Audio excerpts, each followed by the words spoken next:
안녕하세요, 여러분. 오늘 이렇게 만나서 정말 반가워요. 혹시 아침에 현관문을 열고 나가려다 신발이 엉켜서 넘어질 뻔한 경험 있으신가요? 아니면 우산꽂이에서 우산이 와르르 쏟아져서 오늘 운이 안 좋겠구나 생각해 보신 적 있나요? 사실 저도 그랬어요. 특히 바쁜 아침에 그런 일이 생기면 하루 종일 기분이 안 좋더라고요. 제 친구 민수는 몇 년 전에 새 아파트로 이사했는데 이상하게도 이사 후부터 사업이 점점 안 풀리기 시작했어요. 그러다 어느 날 현관에 걸려있던 무거운 철제 장식품이 떨어져서 발등을 찍는 사고가 났죠. 병원 침대에 누워있던 민수가 문득 이런 생각을 했대요. 혹시 우리 집 현관에 문제가 있는 건 아닐까? 여러분, 이런 생각 한 번쯤 해보셨죠? 오늘은 이런 현관 풍수에 관한 이야기, 특히 유튜브나 인터넷에서 흔히 볼 수 있는 쉽게 따라하는 현관 풍수법들이 정말 효과가 있는지, 또 어떻게 우리 현대 생활에 맞게 적용할 수 있는지 함께 이야기해 볼게요. 자, 현관 너머에 숨겨진 비밀을 함께 탐험해 볼까요? 파트 1 풍수의 진실과 오해. 여러분, 유튜브나 인터넷을 검색해 보면 정말 수많은 풍수 관련 영상이 나오죠? 현관이 깨끗해야 돈이 들어온다. 신발은 반드시 정리해야 한다. 현관에 거울을 두면 재물이 튕겨나간다. 이런 말들 들으면 그래서 내가 돈이 안 모이는 거구나. 쉽지 않으세요? 실은 지난주에 제가 재미있는 실험을 해봤어요. 제 집 현관을 완벽하게 정리했죠. 신발장은 물론이고 우산꽂이, 모자걸이까지 말끔히 정돈했어요. 그리고 일주일을 지켜봤죠. 결과는요? 특별히 로또에 당첨되거나 갑자기 승진한 일은 없었어요. 하지만 한 가지는 확실했어요. 매일 아침 깔끔한 현관을 보면서 기분 좋게 하루를 시작할 수 있었다는 거예요. 사실 풍수지리학이라는 건 단순히 물건을 어디에 두어라가 아니라 자연의 에너지 흐름과 인간의 조화를 추구하는 깊은 철학이에요. 중국에서 시작된 이 학문은 수천 년 동안 발전해왔고 우리 조상들은 이걸 활용해서 마을과 집의 위치를 정했죠. 근데 요즘엔 어떻게 됐을까요? 간편하게 따라할 수 있는 풍수 팁으로 단순화됐어요. 제가 최근에 본 유튜브 영상 하나는 이런 현대식 풍수 조언들을 다 엉터리라고 비판하더라고요. 그 영상의 제작자는 기운은 문으로 들어오고 나가는 게 아니라 직선으로 흐른다고 주장했어요. 흥미롭죠? 근데 이 주장도 과학적 검증이 필요해요. 여러분, 제가 대학 다닐 때 물리학 교수님이 항상 말씀하셨어요. 증명할 수 없는 것을 맹신하지 말라. 그럼 우리는 풍수를 어떻게 바라봐야 할까요? 전통의 지혜를 완전히 무시할 것인가 아니면 맹목적으로 따를 것인가? 저는 중간 지점이 있다고 생각해요. 바로 합리적 접근이죠. 파트 2 에너지와 심리학의 관점에서 본 풍수. 제가 봤던 그 영상에서는 재미있는 실험 하나를 언급했어요. 2개의 유리병에 쌀밥을 넣고 한 병에는 사랑이라고 적은 종이를, 다른 병에는 악마라고 적은 종이를 붙였대요. 시간이 지난 후 사랑이라고 적힌 병의 밥은 하얗게 곰팡이가 피었고 악마라고 적힌 병의 밥은 시커멓게 썩었다는 거예요. 이 실험이 과학적으로 제대로 검증된 건지는 모르겠지만 흥미로운 건 말과 글이 에너지를 가진다는 개념이에요. 사실 이건 현대 심리학에서도 다루는 주제예요. 긍정적인 언어와 이미지가 우리 심리 상태와 행동에 영향을 미친다는 자기 암시 효과나 플라세보 효과와 비슷하죠. 예를 들어볼까요? 매일 아침 거울 보며 나는 행복하다라고 반복해서 말하는 사람과 오늘도 힘들겠군이라고 말하는 사람, 누구의 하루가 더 긍정적일까요? 아마 전자겠죠. 이건 단순한 미신이 아니라 우리 뇌가 작동하는 방식과 관련이 있어요.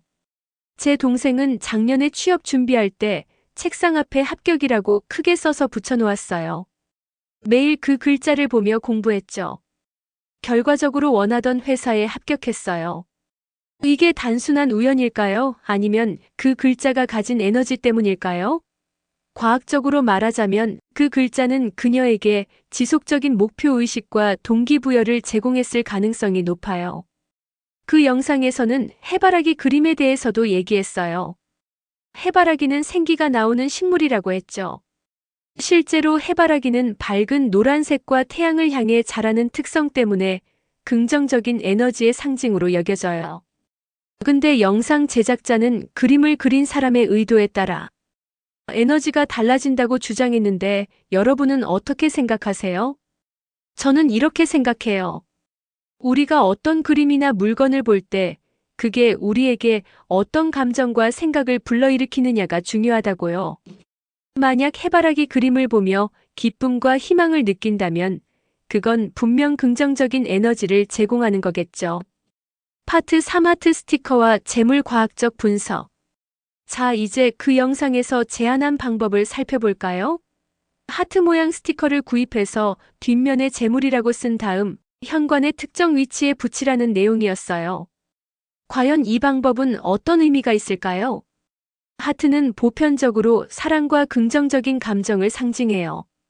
심리학적으로 하트 모양을 보면 우리 뇌는 즉각적으로 따뜻함과 안정감을 느끼도록 프로그래밍 되어 있어요.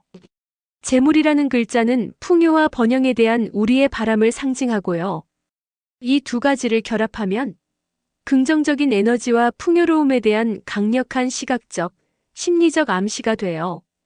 근데 이 스티커를 붙이는 위치가 중요하다고 했죠? 문 중앙 상단에 3장, 문 좌측에 5장, 그리고 문에서 2m 안쪽에 7장. 이 숫자들 3, 5, 7은 동양 문화에서 종종 의미를 가져요. 3은 하늘, 땅, 인간을 상징하고 5는 오행금, 목, 수, 화, 토, 7은 완전함과 행운을 의미하죠. 재미있는 사례를 하나 들어볼게요.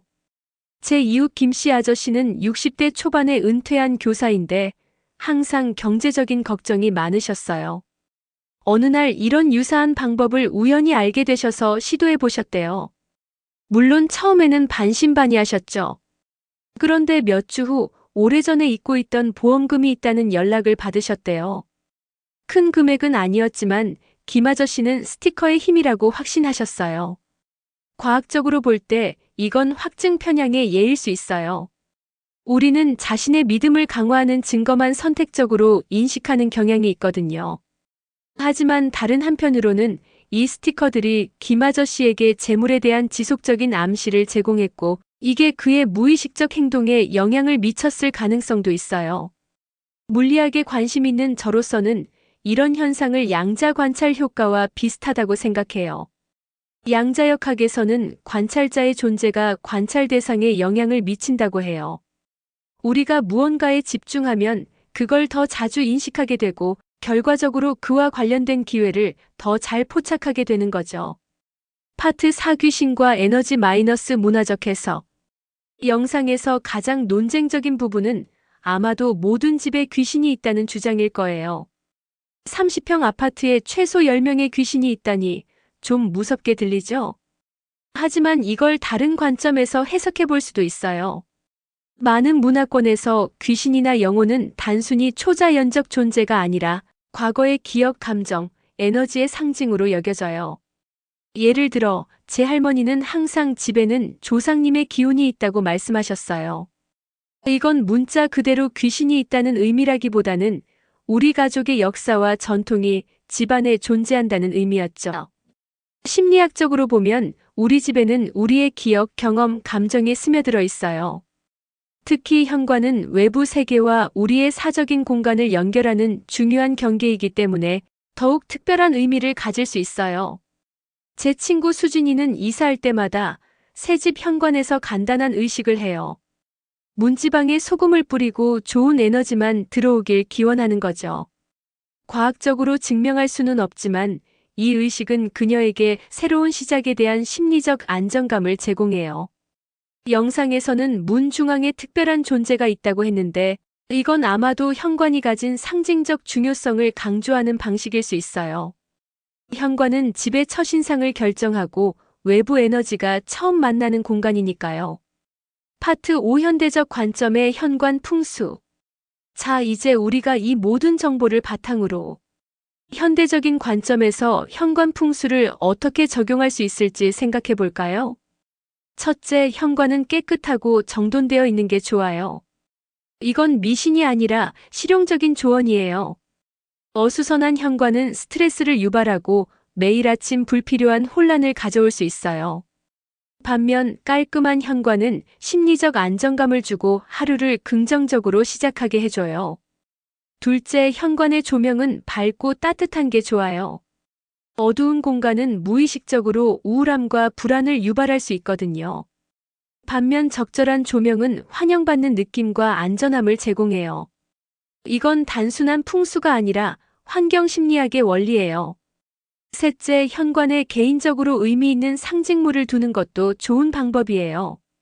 하트 스티커든 행운의 부적이든 가족 사진이든 그게 여러분에게 긍정적인 감정을 불러일으킨다면 효과가 있을 수 있어요. 중요한 건 그 물건이 여러분에게 어떤 의미인지, 어떤 에너지를 상기시키는지예요. 제 사촌은 현관 옆에 작은 식물을 두고 있어요. 매일 그 식물에 물을 주면서 오늘도 우리 가족이 이 식물처럼 건강하고 활기차게 자라나길 바란다고 해요.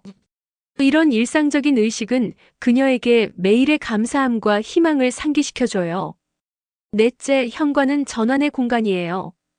외부의 스트레스와 부정적인 에너지를 내려놓고 집안의 평화로운 에너지로 전환하는 장소로 생각해 보세요. 일부 문화권에서는 집에 들어올 때 신발을 벗는 것이 단순한 청결의 문제가 아니라 외부의 에너지를 떨쳐내는 상징적 행위로 여겨져요. 다섯째, 현관에 좋은 향기를 두는 것도 효과적이에요. 향기는 우리의 기분과 감정에 직접적인 영향을 미치는데 이건 과학적으로도 입증된 사실이에요. 라벤더는 진정 효과가, 시트러스 계열은 활력을 주는 효과가 있죠. 파트 6 실용적인 현관 에너지 높이기 방법. 이제 우리가 실제로 적용할 수 있는 과학과 전통이 조화된 현관 에너지 높이기 방법을 알아볼까요? 먼저 의도 설정이에요. 현관을 정리하거나 꾸밀 때 분명한 의도를 가지세요. 이 공간이 우리 가족에게 행운과 건강을 가져다 주길 바란다와 같은 긍정적인 생각을 하면서 작업하는 거죠. 이건 미신이 아니라 마음가짐의 문제예요.